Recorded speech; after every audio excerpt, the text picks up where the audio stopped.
मी प्राध्यापिका मेधा दाते, लेखक क्रमांक 303, 29 ऑक्टोबर. धन्वंतरी. पुरातन कालापासून चालत आलेला एक प्रकार म्हणजे वेगवेगळे उत्सव साजरे करणे. ज्यांनी ज्यांनी महान योगदान देऊन समाजाचे दुःख दूर केले, उत्थापन केले, आपल्या उत्कृष्ट कार्याने समाज मनावर ठसा उमटवला, त्यांच्या त्या कार्य गौरवाबद्दल उत्सवामार्फत स्मरण केले जाते. आश्विन वद्य त्रयोदशीला धनत्रयोदशी म्हणतात.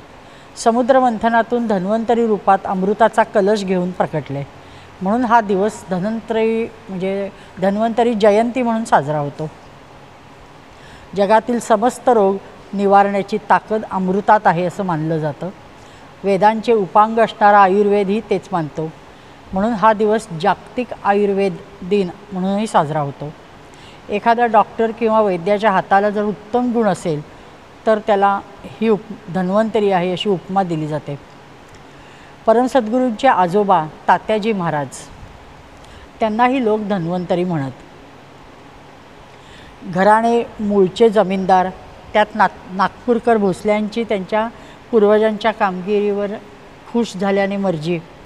मग त्यांनी त्यांना 84 गावे इनाम दिली. म्हणजे इनामदारीही घरात. वैभव हात जोडून उभे होते. त्यांनी त्यांची आब राखून खूप रुबाब केला. त्यांच्या राहत्या वाड्याची शोभा त्यांनी इंद्राचा राजवाडा शोभेल अशी केली.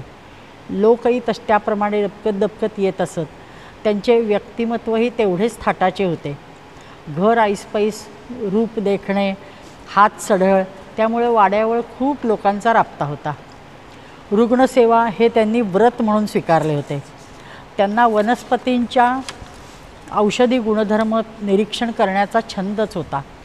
फार आवडायचे. त्यातच त्यांची भेट साई सिकंदर शेख नावाच्या अवलियाशी झाली. तो अवलिया त्यांना खूप उत्तम औषधे सांगतो.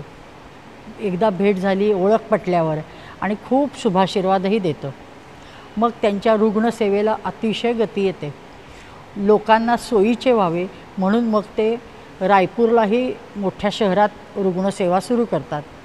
रुग्णांची नाडी पाहून तर अचूक निदान करीतच होते, पण नंतर ते रुग्णाची नुसती हालचाल बघून, त्याचा चेहरा बघून त्याचा बरोबर रोग ओळखू लागले. रायपूरची रुग्णांची संख्या इतकी वाढली की हळूहळू त्यांचं राजीमपेक्षा रायपूरलाच मुक्काम वाढू लागला. ते तिथंच जास्त सेवा त्यांची होऊ लागली. एकदा एका धनाढ्य गृहस्थांची अचानक वाचा जाते. वारसांसाठी केलेली निर्वानिरव ते काही कुणाला सांगूच शकत नाहीत. जोडीला त्या काळात तत्कालीन पद्धतीनुसार जमिनीत अनेक ठिकाणी धन पुरून ठेवले होते. ते कुठे कुठे ठेवले हेही त्यांनी सांगितलेलं नसतं. मग नातलं हवालदिलपणे तात्याजींकडे आले. काय करायचं सांगा. मग त्यांनी सगळं ऐकून घेतलं आणि जवळची हेमगर्भाची मात्रा त्यांना दिली. खूप प्रभावी मात्रा आहे, कसं द्या, काय द्या, हे सगळं व्यवस्थित सांगितलं. लोक गेली, पण हे सगळं ते ना घरी पोचस्तोवर रात्र झाली. घाई गर्दीत बैलगाडीतून उतरताना डबी खाली पडली. अंधारात साचपडून मात्रा हाताला लागली. ती डबीत कोंबली आणि घरात गेले. सांगितल्या पद्धतीप्रमाणे ती मात्रा रुग्णाला चाटवली. त्यांना वाचा आली. यांचे काम झाले की मग हे ती डबी घेऊन वैद्यराजांना परत द्यायला आले. त्यांनी ती डबी उघडून पाहिली आणि सांगितल्याप्रमाणे मी नक्की मात्रा दिली न विचारलं. हो म्हणले. खात्री करून घेतली आणि मग सांगितलं की अरे हे तुम्ही मातीचं ढेकूळ दिलं आहेत. आणि ते आश्चर्यचकित होतात स्वतःसुद्धा.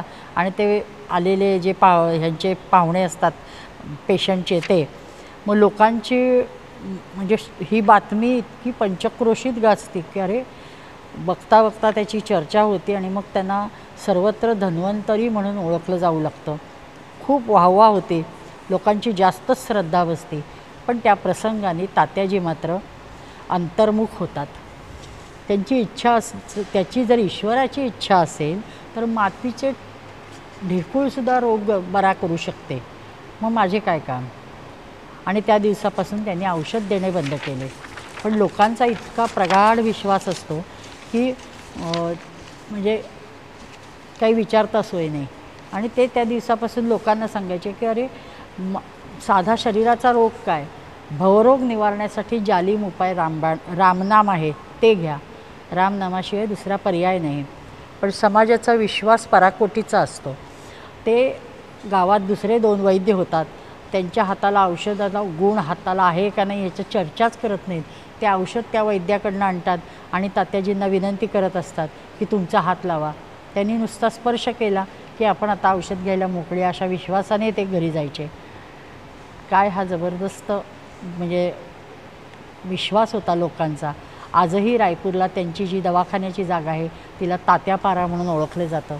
धन्य अतूट श्रद्धा आणि धन्य धन्वंतरी. नमस्कार.